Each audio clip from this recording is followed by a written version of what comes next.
नमस्कार, मैं प्रदीप कुमार सहायक प्राध्यापक हिंदी के पद पर राजकीय महाविद्यालय पीपली खरखोदा सोनीपत में कार्यरत हूँ। आज का हमारा विषय संक्षेपण है। संक्षेपण संक्षेपण अथवा सार लेखन का आशय है कि किसी अनुच्छेद, परिच्छेद, विस्तृत टिप्पणी अथवा प्रतिवेदन को संक्षिप्त कर देना। किसी बड़े पाठ जैसे कि निबंध, लेख, शोध प्रबंध आदि में से मुख्य विचारों, तर्कों आदि को लघुतर आकार में प्रस्तुत करना ही संक्षेपण कहलाता है। इसकी संरचना भी निबंध जैसी ही होती है। सार लेखन की आवश्यकता कार्यालय, वाणिज्य, पत्रकारिता, शिक्षा आदि कई क्षेत्रों में पड़ती है। संक्षेपण को अंग्रेजी में समराइजिंग, प्रेसी राइटिंग अथवा प्रेसी भी कहते हैं। आज का जीवन बहुत गतिपूर्ण हो गया है। लोगों के पास समय की कमी है। यही कारण है कि व्यक्ति कम से कम समय में अधिक से अधिक बातें जान लेना चाहता है। किसी भी सामग्री को, चाहे वह कोई विवरण पत्र हो या कोई लेख या आख्यान हो, उसके मुख्य भाव या विचार को छोड़े बिना 1/3 भाग में लिखना ही सार लेखन कहा जाता है।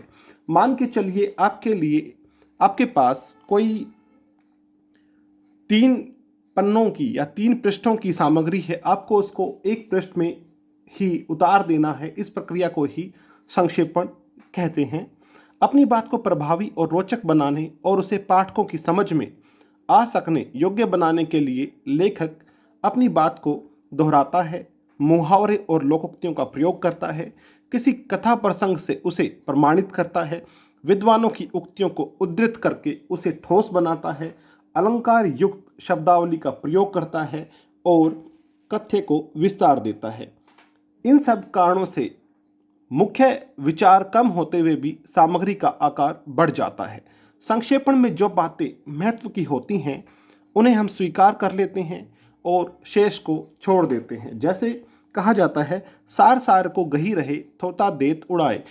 इसका अर्थ यह है कि मुख्य मुख्य बातों को आप अपनी इस संक्षेपण प्रक्रिया में लेकर आइए और अन्य बातों को आप छोड़ दीजिए।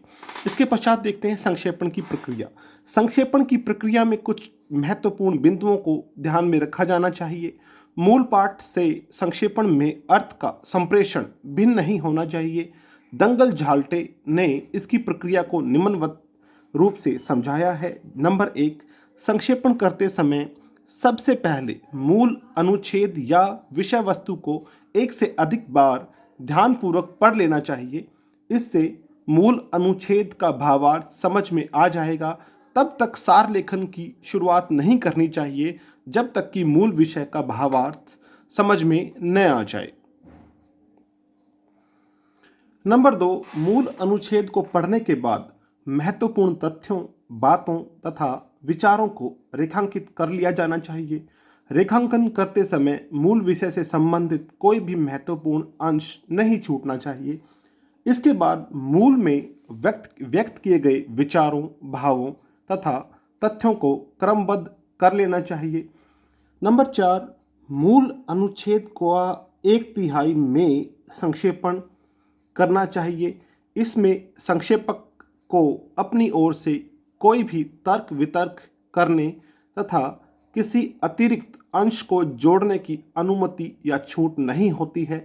नंबर 5, संक्षेपण को अंतिम रूप दिए जाने से पूर्व उसका पहले कच्चा रूप तैयार कर लेना चाहिए और अच्छी तरह देख लिया जाना चाहिए कि सभी महत्वपूर्ण भावों का अंतर्भाव उसमें हो चुका है या नहीं।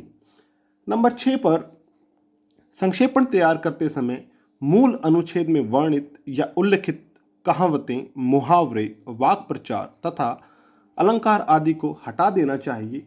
नंबर 7, संक्षेपण तैयार करने के बाद उसके लिए सुयोग्य शीर्षक का चयन किया जाना चाहिए। संक्षेपण की कुछ विशेषताएं देखते हैं। नंबर 1, संक्षेपण स्वतः पूर्ण होना चाहिए।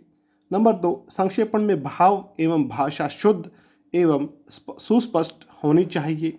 नंबर 3, संक्षेपण की भाषा में प्रवाह एवं कर्मबद्धता होनी चाहिए। मैं आप सभी छात्रों से उम्मीद करता हूं कि मैं आशा करता हूं कि आपको यह वीडियो लेक्चर जरूर लाभकारी सिद्ध होगा आपके लिए। और परीक्षा में अगर यह विषय आता है तो इस वीडियो लेक्चर से आपको बहुत बहुत सुविधा हो जाएगी। आपका दिन शुभ हो, आपका भविष्य मंगलमय हो, मेरी ईश्वर से यही कामना है। धन्यवाद।